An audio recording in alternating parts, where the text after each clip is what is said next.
அதனால அப்படியே மூணு கண்ணு முழிக்காம பாத்துக்கிட்டே இருக்கணும். மூணு கண்ணு முழிக்காம முழிச்சு கண்ணு மூடாத பாத்துக்கணும்.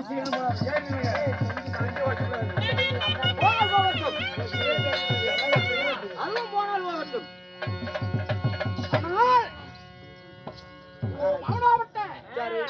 மாமன் சொன்ன பிரகாரம் சகாதேவனுக்கு சென்று நாளை விழுந்தால் அமாவாசை கூடுகிறது. இந்த அமாவாசை என்று எப்படி இருந்தால் என் படை ஜபிக்கும் அப்படி சாத்திரம் வைக்க வேண்டும். சகாதேவனை சந்திக்க வேண்டும். அதாவது பாண்டவருக்கு நாம் பகை. இந்த சகாதேவனத்தை செல்லும் பொழுது இணங்கி வணங்கி எப்படி உள்ளனது தந்திரத்தோடு செல்ல வேண்டும். எப்படி புறப்படு போகலாம்.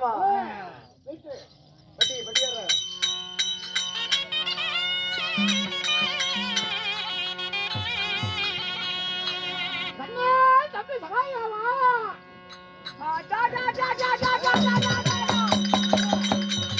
என்னமோ தப்பாருடா. தம்பி சகாயவனே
யாரோ இந்த நள்ளிரவில் வந்திருக்கிறார்.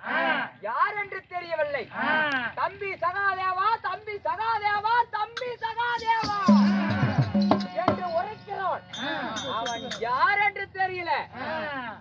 கையில பிடிக்கிற உடனே அழிச்சு விடு.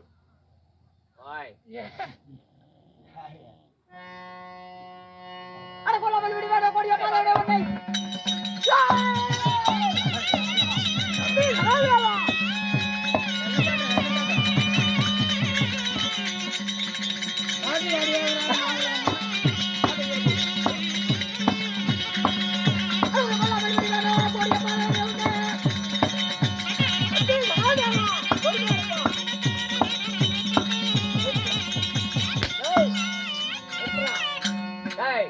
என்ன யாருன்னு தெரியவில்லையா?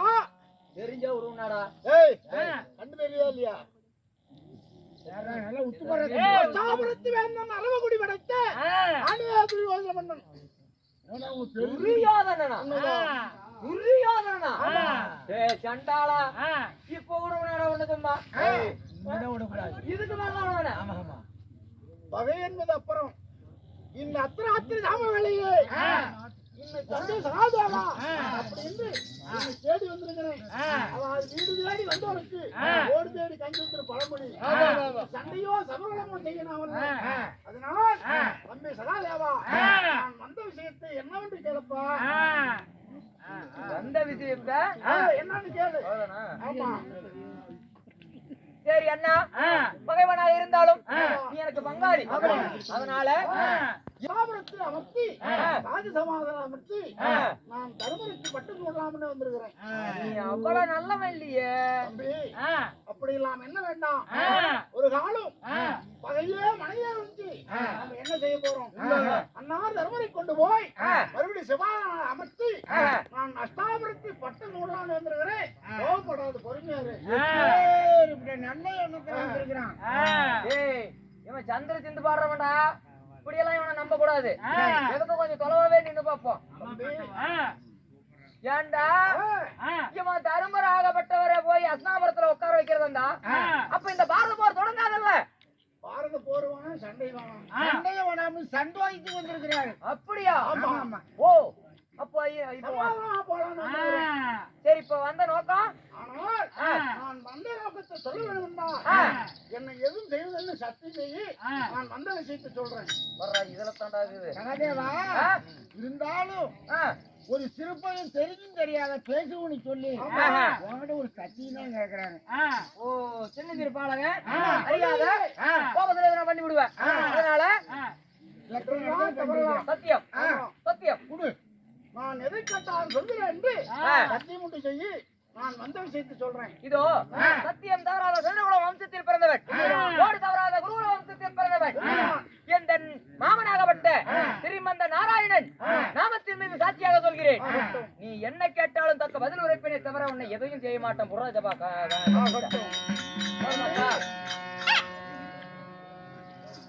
நான் வந்த விஷயம் என்ன தெரியுமா? விஷயமா வந்த கோவப்பட மாட்டியே. ஒரு கோபம் இல்ல, நீதான் சமாதானத்துல உட்கார வைக்கிறேன்டியா. எனக்கு என்னப்பா கோபம் இதுக்கு மேல? சொல்லு.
நாளை அமாவாசை கூடுகிறது. நாளை அமாவாசை தன்று ஆயுதத்தை கழித்தளித்து துரியோதனாவுக்கும் பாண்டவருக்கு சண்டை. அந்த சண்டையிலே என் படை ஜெயிக்க வேண்டும். இந்த அஷ்டாபுரத்தை நானே ஆள வேண்டும். இந்த 56 நாட்டுக்கும் நானே சக்கரவர்த்தியா இருக்கணும். இதுக்கு என்ன செய்ய வேண்டும்? சாஸ்திரத்து விதிவிரகாரம் கணித்து சொல்லு பார்க்கலாம். ஜாதகத்தை கணிக்க வேண்டுமா? எனதைத்தான் எடுத்து வருவீர்களா? வேற அட்டை கிடைக்கவில்லையா? அதே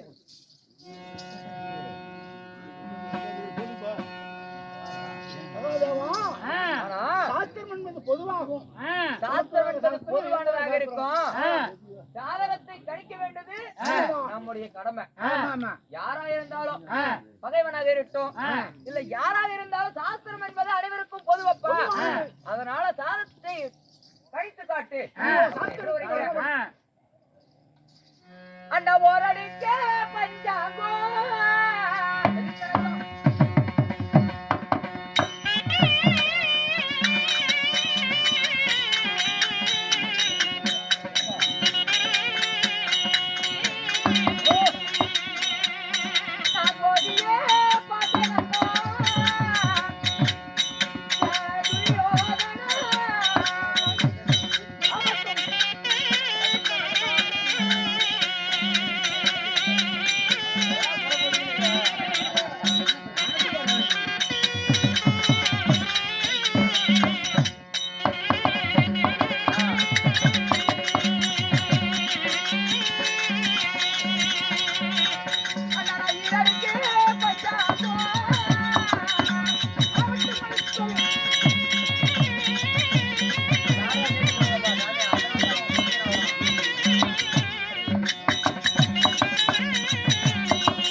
நீங்கள் உரைத்த வார்த்தைப்படி சாதகத்தை கணித்து பார்த்தேன். அதாவது நீங்கள் வெற்றி பெறுவதற்கான வாய்ப்பாகப்பட்டது சுத்தமாக இல்லை அண்ணா. இந்த 18ஆம் சமகாலத்திலே நான் வெற்றி பெறுவதற்கு வாய்ப்பில்லை. எப்படி ஜாதகம்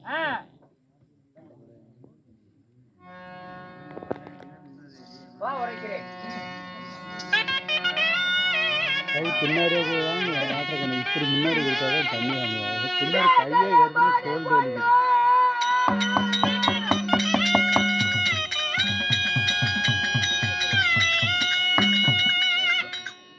கையே ஏற்கனவே சோல்டு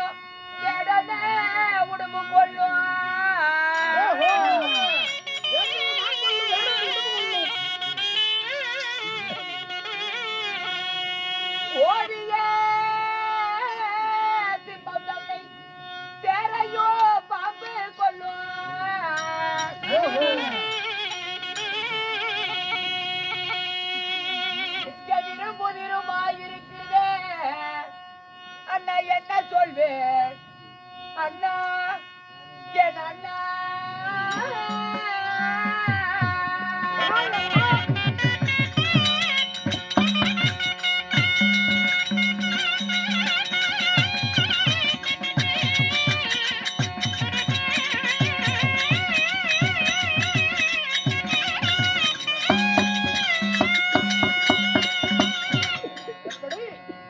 ஆனால் அண்ணா உங்களுக்கும் இந்த பாரத போருக்கும் சுத்தமாக சரிபடவில்லை. எப்படி என்றால் வேடனை வேங்கையை மான் கொள்ளும், வேடனை அந்த உடும்பாகப்பட்டது கொள்ளும், ஓதிய சிம்பம் தன்னை வேரை பாம்பு கொள்ளும். அதாவது வேங்கையாகப்பட்டது வேங்கையாகப்பட்டதுதான் மானை கொள்ளும். ஆனா இப்ப உங்க ஜாதகத்தை கழித்து பார்க்கும் போது வேங்கை வந்து மானை கொல்லும்படி தெரிகிறது.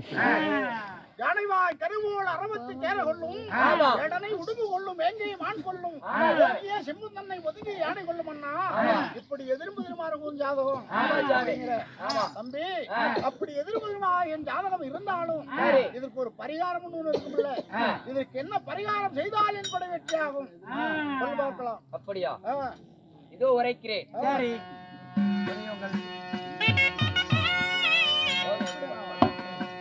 ஆனா 48 நாள் பாரத போர் துவக்கத்திற்கு முதல் நாள் அந்த ஆயுதத்துக்கு நரபலியாக கொடுத்து அந்த ரத்தத்தை எடுத்து அந்த ஆயுதத்தின் மேல் தெளித்தால் உங்கள் புறமே வெற்றி அண்ணா. நரபலி கொடுக்க வேண்டுமா? 1000 நரபலி கொடுத்து என் அதாவது ஆயுதத்தை கலைத்தெடுத்து சண்டைக்கு செல்கிறேன். அப்படியாகாது. எப்படி இருக்க வேண்டும்?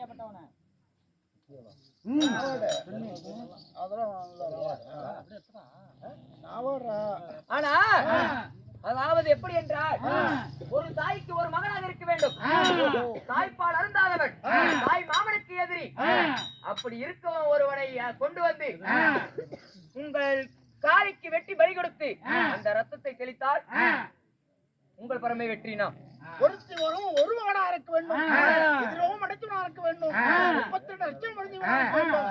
அப்பேற்பட்ட லட்சணம் உறுதிய ஒரு வீர புருஷனை கொண்டு வந்து காளியம்மன் கோவிலுக்கு முன்னால் நிறுத்தி அவனை வெட்டி வழி கொடுத்து இந்த ரத்தத்தை வாரி ஆயுதத்தை கரைத்து ஆயுதத்தை கலைத்தெடுத்து கடகமன்ற வீட்டிலிருந்து சிவமன்ற ஆணை மேறி சென்று வில்வெடுத்து சண்டை செய்தாலின் படை வெற்றி ஆகுங்கிற தம்பி ஆகட்டும். சந்தோஷம். நான் போயிட்டு வரேன். அப்படி ஆகட்டும். சென்று வாருங்கள். ராஜா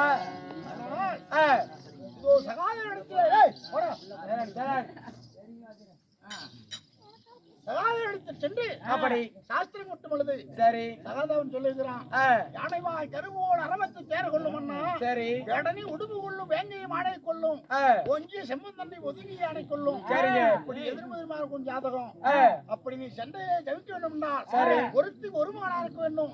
ஒருத்திக்கு ஒரு மகன். இது ரோம் படைத்தவனா இருக்க வேண்டும். அப்படி 32 லட்சம் முடிஞ்சவனா இருக்க வேண்டும். சரி, எப்படி 32 லட்சம் பொருந்தவனா இருக்க வேண்டும். தான் சாகரேன் என்று மனதிலே அச்சமில்லாத இருக்க வேண்டும். சரி, அப்பேற்பட்ட வீரபுருஷனை கொண்டு வந்து காளியம்மன் கோவிலுக்கு முன்னால் நிறுத்தி அவனை வெட்டி வழி கொடுத்து அந்த ரத்தத்தை மாறி ஆயுதத்தை கிரைத்து கடகமன்ற வீட்டிலிருந்து செம்மன்ற வாகனம் ஏறி சென்று வில்படித்து தன்னை செய்தால் உங்களை வெற்றி ஆகும்னா. ஆனால் மூதாயாவட்ட யார் யார் பீஷ்மாச்சாரி துரோணாச்சாரி ஜெகடி மாமன் இவர் அனைத்தும் அழைத்து கேட்கும் பொழுது சரி சொன்னார். என்ன சொன்னார்? இப்பேற்பட்ட வீரபுருஷன் யார் என்றார்? பாண்டவருக்கு ஒரு மகன் இருக்கின்றான். ஓ, பாண்டவருக்கு ஒரு மகன். யார்? நல்லரவான். ஓ, நல்லரவான். ஆமா. அப்படி அவன் தான் 32 லட்சம் வருந்தவன். ஒருத்தி ஒரு மகன். தாய்ப்பால் அருந்தாதவன் வீரபுருஷன். அவனை கொண்டு வந்து அவனை வெட்டி பலி கொடுத்து அவன் ரத்தத்தை வாரி ஆயுதத்தை கிடைத்து அந்த ஆயுதத்தை கலைத்தெடுத்து சண்டை செய்தால் உன்படி வெற்றி ஆகும் என்று. அதனால இப்ப எங்க போனோம்? உலாயமலை சென்று அரவாணத்திலே எப்படி தந்திரம் செய்து அவனுக்கு சத்தியத்தை பெற்று அவனை பலி கோர சொல்ல வேண்டும். அப்படி புறப்படுவாங்க.